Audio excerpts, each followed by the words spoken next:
सर्वांना कोजागिरी पौर्णिमेच्या खूप खूप शुभकामना देतो।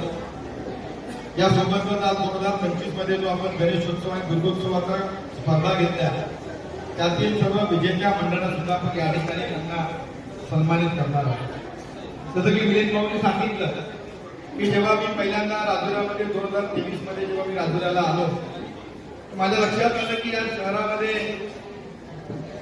मुलांना मुलींना महिलांना प्रोत्साहन देण्याकरिता कोणत्याही कार्यक्रमाचं आयोजन नसते।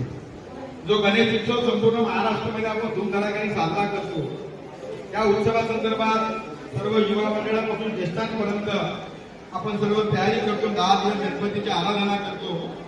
मला असं लक्षात आलं की या ठिकाणी आपण स्पर्धा घेत नाही, घरगुती गणेश स्पर्धा सुद्धा घेत नाही आणि सोबतच महिलांसाठी सुद्धा आपला नवरात्र उत्सव हा अत्यंत उत्सवाचा असतो।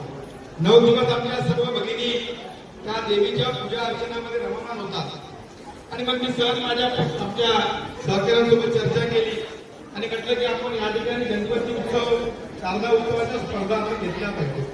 आणि 2023 मध्ये आम्ही घाईघाईमध्ये त्याचं नियोजन केलं, पण निश्चितच आपल्या सर्व पदाधिकाऱ्यांनी तो कार्यक्रम व्यवस्थितपणे पार पाडला आणि मला वाटते पहिल्यांदा राज्यामध्ये सुद्धा आपण भारतीय जनता पक्षाच्या माध्यमातून विसर्जन दिवशी एक भव्य दिव्य स्टॉल लावून त्या ठिकाणी महाप्रसादाचं आयोजन सुद्धा आपण त्या ठिकाणी करतो आणि येणाऱ्या सर्व मंडळांचं स्वागत सुद्धा आपण त्या ठिकाणी करत असतो। आणि मग त्या पहिल्या वर्षी 2023 मध्ये आम्ही सुरू केलं।